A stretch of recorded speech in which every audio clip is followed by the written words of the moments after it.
Hello, my friends. This is Dave, the crazed collector of the fantastic, the bizarre, the ancient, and the pop culture-ishness of today, yesterday, and tomorrow. We're going to have a poetry moment, courtesy of Robert E. Howard, the creator of Conan. One of his other most incredible and unknown and yet enduring heroes was Solomon Kane. As a kid, I loved Solomon Kane because he was haunted to wander. And I had some of that same haunting. We're going to read The Return of Sir Richard Grenville.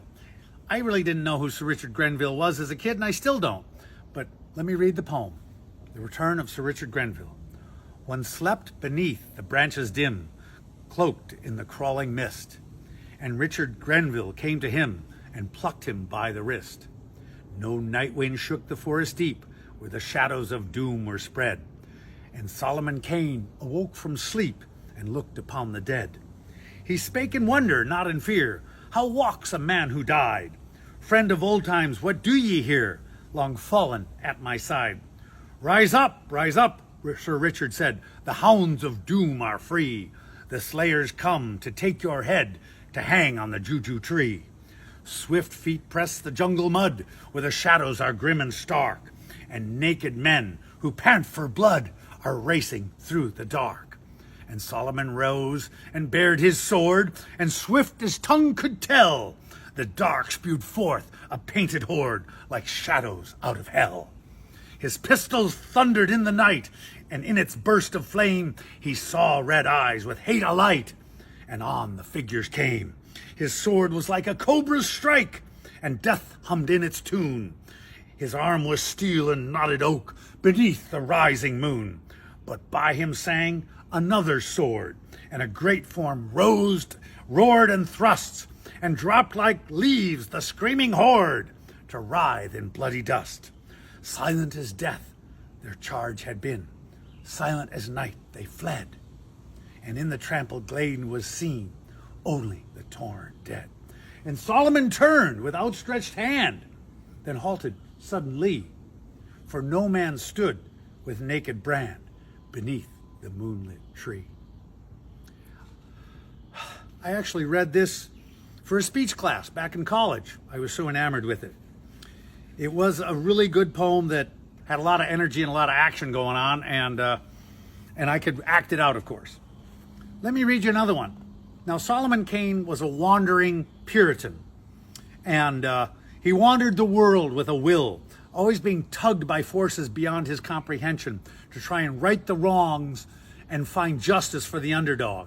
He wandered all across the world that at that time of the time of the stories, was an unknown world full of shadows and magic. Here's about Solomon Kane coming home to England, called Solomon Kane's Homecoming. And it's 3 pages, but hang in there with me. In fact, yeah, I'll read it to you right now. Is that okay? Sorry, it's going to get long. I should have just read this in 2 pieces. It just came to me. The white gulls wheeled above the cliffs. The air was slashed with foam. The long tides moaned along the strand when Solomon Kane came home. He walked in silence, strange and dazed, through the little Devon town.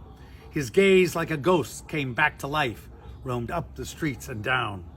The people followed wonderingly to mark his spectral stare, and in the tavern silently they thronged about him there.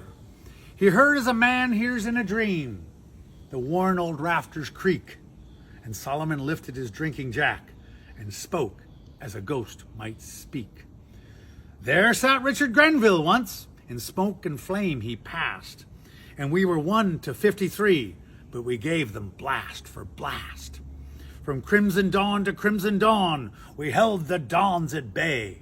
The dead lay littered on our decks, our masts were shot away. We beat them back with broken blades, till crimson ran the tide. Death thundered in the cannon smoke when Richard Grenville died. We should have blown her hull apart and sunk beneath the main. The people saw upon his wrists the scars of the racks of Spain. Where is Bess? Said Solomon Kane. Woe that I caused her tears. In the quiet churchyard by the sea, she has slept these 7 years. The sea wind moaned at the window pane, and Solomon bowed his head. Ashes to ashes, and dust to dust, and the fairest fade, he said. His eyes were mystical deep pools that drowned unearthly things. And Solomon lifted up his head and spoke of his wanderings. Mine eyes have looked on sorcery in the dark and naked lands, horror born of the jungle gloom and death on pathless sands. And I have known a deathless queen in a city old as death, where towering pyramids of skulls her glory witnesseth. Her kiss was like an adder's fang, with the sweetness Lilith had, and in her red-eyed vassals howled for blood in the city of the mad. And I have slain a vampire shape that sucked a black king white, and I have roamed through grisly hills where dead men walk at night, and I have seen heads fall like fruit in the slaver's barracoon, and I have seen winged demons fly all naked in the moon. My feet are weary of wandering, and age comes on apace. I fain would dwell in Devon now, forever in my place. The howling of the ocean pack came whistling down the gale, and Solomon Kane threw up his head like a hound that snuffs the trail. Adown the wind like a running pack the hounds of the ocean bayed, and Solomon Kane rose up again and girt his Spanish blade. In his strange eyes a vagrant gleam grew wayward and blind and bright, and Solomon put the people by and went into the night. A wild wind rode the wild white clouds, the waves in white crests flowed, when Solomon Kane went forth again, and no man knew his road. They glimpsed him etched against the moon, where clouds on hilltop thinned. They heard an eerie echoed call that whistled down the wind. That's Solomon Kane, and if you read this book, you'll see the references to the stories in this book. It's a wonderful book. Cover art by Jeff Jones. If that was overly long, I apologize. Maybe it should have been in 2 parts. I'll talk to you later. I love Robert E. Howard. I grew up with him in grade school, high school, and college. Enjoy what you can, read when you will. We'll talk to you later. Bye-bye.